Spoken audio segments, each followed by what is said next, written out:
love training in New York City. New York City is my home. It's a pretty wild place. And you're always gonna see some crazy shit go down because I'm all over the place. Show you how crazy life is. This park right here is Forest Park. That's where I sold angel dust in 1978. And got shot and went to prison at the Dome here. So, another day in the life.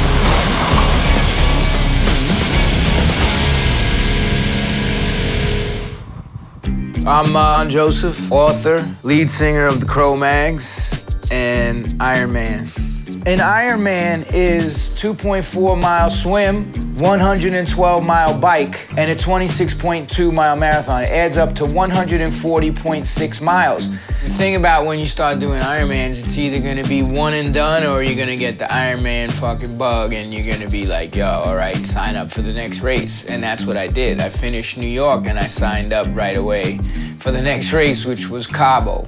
And then I just kept going since. I just did Taiwan April 12th. Then now I'm doing Boulder. There's a lot leading up to preparing yourself for an Ironman. It's gonna take a toll on your body. It's gonna take a toll on your mind. So you have to put the groundwork in. First and foremost, you have to put the training in.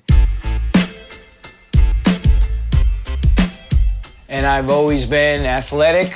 You know, I boxed in the Navy, I boxed when I was locked up in the 70s. I bike raced, I ran marathons.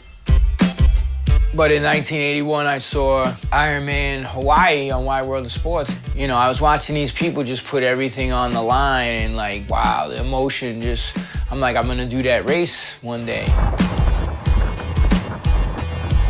As I'm getting ready for these Ironmans, what I do is I'll ride from Manhattan, and I'll go out to Rockaway Beach, dump my bike at my buddy's place, put my wetsuit on, and get in the water and do my 2.4 mile swim and refuel, get back on the bike, and hammer back into the city through Brooklyn. So I do one big loop. An opportunity came about. The New York Ironman came in 2012, and I started to work with this coach, Orion Mims, who's done like an insane amount of Ironmans, half Ironmans, and he's like, dude, let me coach you and I can get us in this race, you know, for this charity. And then Aaron was my strength and conditioning coach and helped me work through a lot of injuries that I had with trigger point and different stretching and activation stuff to make sure that I was able to finish. So, and your nutrition is a major part of it too. High nutrient dense foods is very important leading up to this race. I'm eating 5-6 times a day. You know, you never want the tank to be empty, man. I'm constantly consuming a lot of fruits, veggies, a lot of plant-based proteins. I'm in juice press every day. I'm usually in here right after I hit the gym. 50% of my diet is raw, plant-based. One of my main staples, I do the chia seed pudding, high in omegas. Really helps with the training, and I also do the superfood acai, and I do a shake every day too. So I'm gonna have you guys make me the clean green protein that's got kale, spinach, hemp protein, almond butter, coconut milk. So that's more of like a recovery after you train hard. So I came off the bike or come out of the gym. I always had food issues because I was in a really bad foster home for 7 years that starved us. So, I mean, I would eat just whatever I could get my hands on. Fucking rotting meat, whatever, it was the worst. And back at the end of '80, I met the Bad Brains, ended up splitting from the Navy and coming to New York and getting a job with them. And they're the ones that actually got me to go plant-based because they were like, you could work with us, but HR, the singer, was like, you can't eat meat. And then I got a job with them, and next thing you knew, I got off the meat, all that shit. I actually started doing raw foods first. I'm gonna make some dinner. So the thing I like about this store He gets everything from a lot of local organic produce. And this is like the neighborhood store. I've been shopping in here 20 some odd years. So a lot of the endurance athletes more and more are going plant-based because it helps you recover quicker, and meat puts the body in a stressful condition because it's very difficult to digest. And we're making a recipe out of my book, Meat is for Pussies. So I'm gonna make you guys meatless chicken burritos. These burritos I make are high protein, very high nutrient dense dinner. So we're gonna get some rice going. We're gonna put the coconut oil in here, which is gonna add a lot of good fat. So mustard seeds will add a lot of good flavor. And hing, smells like garlic. And then we do our turmeric. Let's really kill them cancer cells. Bam. So, you know, it takes preparation time to make good food, but it's worth it. Because the motherfuckers that stand there eating fast food are gonna spend many, many weeks and months in the hospitals, seeing doctors, getting online to get their medication. So I'd rather invest the time, make a good meal, homemade. So now look at this rice. First of all, the rice is high in protein. And then second, you got the peas and you got the cashews. And look at the greens on there that we're gonna put into the burritos. We're gonna use the leaves. These have more vitamin C than oranges. Look at the colors of our food. I lived in the Hare Krishna temple and I used to cook. My early beginning was cleaning the fucking pots and cleaning the kitchen and working alongside the cook. But actually, Prabhupada, who's pictured right here, this was the person who started the whole vegetarian movement in America. I've served this to people, and they thought they were eating fucking meat. I didn't even tell them how amazing this stuff really is. It's just vegetable protein, man. The philosophy is if you just cook brown rice and beans for people, who the fuck wants to eat that? If you can make some very healthy food that tastes good, people are gonna wanna eat this stuff. So we got our rice, which we prepared earlier. We'll throw a couple of pieces of the veggie chicken. So now you got your protein, you got your carbs. We're gonna put some greens up in that. So there you go. So we got the super protein burrito. So now we're gonna put it on the plate and we're gonna offer it. This is a picture of Prabhupada, my spiritual teacher, and Radha Govinda Krishna. So we're almost done here with this. The burritos can come out. Oh, it came out nice, look. See, this is part of the process. You gotta realize where I came from, abusive homes, on the streets. So when I got into this saved my life. So I try to follow what the teachings are. Namo Mahabharanaya Krishna Premapadaye Krishnaya Krishna Chaitanya Namo Krishna Namo Pamanadabhaya Gopamanataya Jajagaraya Krishnaya Govindaya Namo Namaha Jai Shri Krishna Chaitanya Namaste Saraswati Devi Guruvani Pachani Nivashesha Shunyavani Bhaskata Deshatharane. And that's that. It's all about proper consciousness, the way you prepare your food, the way you cook your food, and I try to do things the right way, attention to detail. All right, and since I did all the training today, I'm gonna fucking have the extra veggies.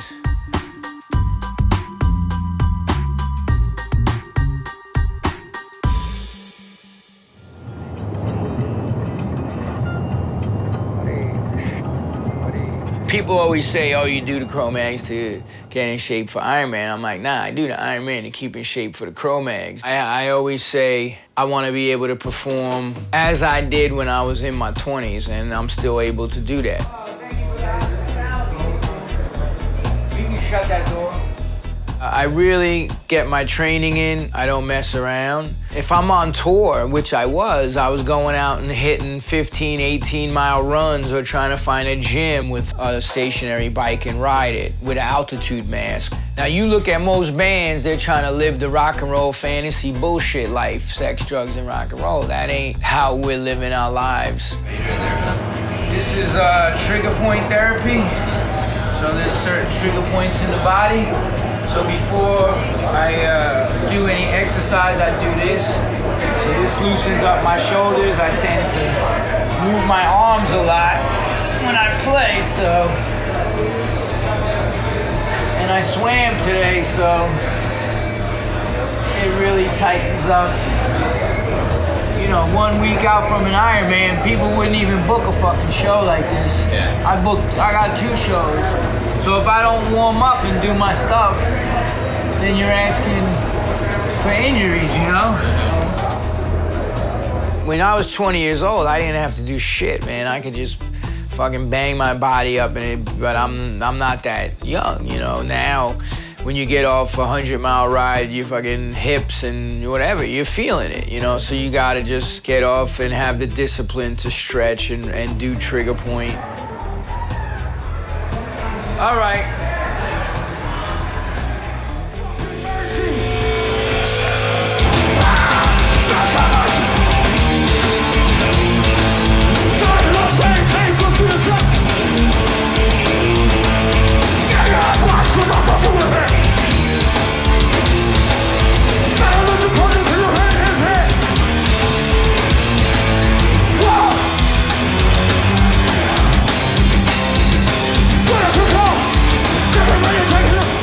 Music is a very important part of my life.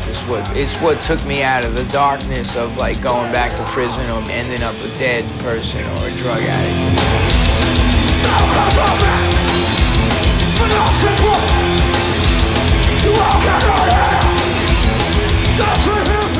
The way I describe the Cro-Mags is it's just one big explosion of positive energy at the shows. The audience participation is what fuels the fire. So, you know, we love that kind of stuff. And it may look like it's a violent act, but it's not really. It's just everybody grooving and having a good time, and that's what hardcore punk rock shit was about.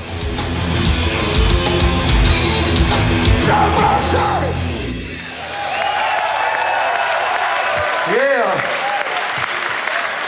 Wow. How you feel tonight? We feel good. So way back in 2012, we played this festival. And the next day, I went and did my first Ironman. Well, next Sunday, I'm doing my 6th. You see these ones? Yeah.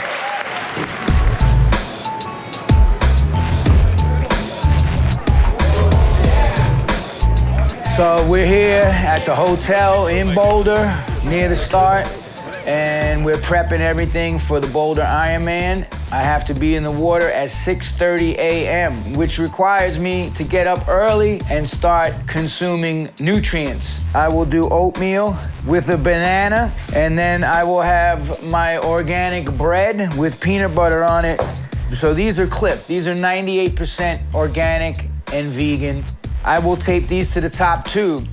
So the minute I get out of the water, I bang down 2 of these before I get on the bike. These bottles will also have scratch. This is the go-to stuff. This is what guys in the Tour de France climb mountains in 90-degree heat with. This has the salts. And then I also have glucose. This is just liquid glucose. It's just instantly goes into your blood and gives you instant energy. The other thing I'll do on the bike, which is very important, is to try to get down as much of these as I can. So I'll do 2 Cliff Bars, and I'll try to get 3 down, because when you get to the run, it's all gels and water. You're not gonna get one of these down. And most of this stuff will be consumed tomorrow. I will burn over 9,000 calories in my race. It's about finishing this race. That's everything. I've put 4 months of heavy, hardcore fucking training into this. If there's an injury, whatever happens, you push forward and you get through it. It's 5:15. We're going into the bike transition so I can set my water bottles in. We're at the reservoir. This is the swim start. So you come out of the water, get on your bike. We're gonna pump the tires, put out gels on the bike, all the nutrition I need. Athletes, 6:12, approximately 12 minutes before we start our first group. We're about to get this show underway. This is a mindset and a way of life, you know, and you meet the best people in the Ironman community, man. When you're standing on that beach in the morning and you're looking at 3,000 people who for the last 6 months of their life dedicated everything to being at that start. It's a lot of energy when those people are getting ready to get in that water. It's something else. 1 minute to the start of the Blueprint for Athletes Ironman Boulder. Again, when you hear the cannon, walk down the ramp. And then when you hit the water, that's where you hit the gas. All right, athletes, are you guys ready? Make some noise! 30 seconds, 30 seconds. Ironman Boulder is underway!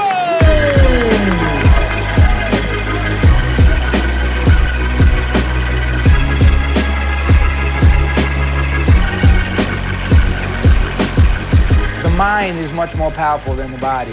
If you put your mind to it, you'd be surprised. You know, people say that shit to me. Oh, I can't do an Ironman. I'm like, motherfucker, don't say you can't do an Ironman. You can do an Ironman. If you fucking trained for it and applied yourself, you can finish an Ironman. I see people 50 pounds overweight crossing that fucking finish line because they don't let anybody put the demons of doubt in their fucking head.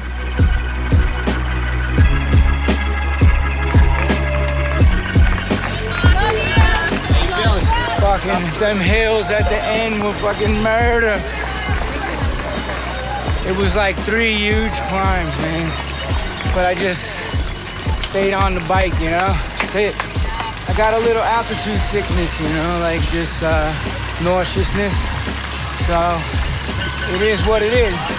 That's what I signed up for, so now it's just a nice little marathon.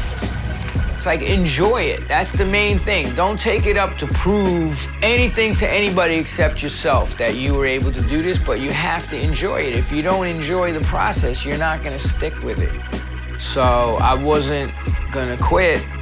I just dealt with the pain, you know? And you're always gonna have pain, but you know what? You look around, man, and everybody else out on that course is going through what you're going through.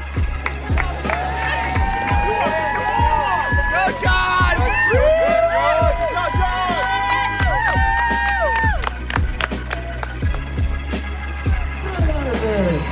John McCullen from New York City, New York. John, well done. You are an Ironman. Stephanie Lagerberg from Littleton, Colorado. Staff here at Ironman. She's gonna walk you all the way through. How you doing? Looks so strong. Ryan Kelly from Minneapolis, Minnesota. Definitely earned that. Ryan Kelly. We'll get you a water right here. Picture of you. That's how it's going. Work through the pain.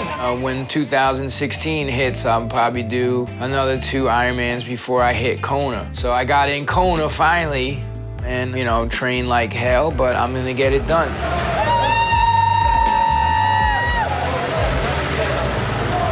Yes. Muscle hit. Fucking awesome. Well done. You want to go? You want to do another lap or are you good? I wanna do another Ironman. You do another one real quick? All right. Motherfuckers do something Ironman. It's just, I love it, I enjoy it. I don't have this jock mentality that some of these people have that do these races. I don't ever wanna be like that. I wanna be competing in Ironmans when I'm 70.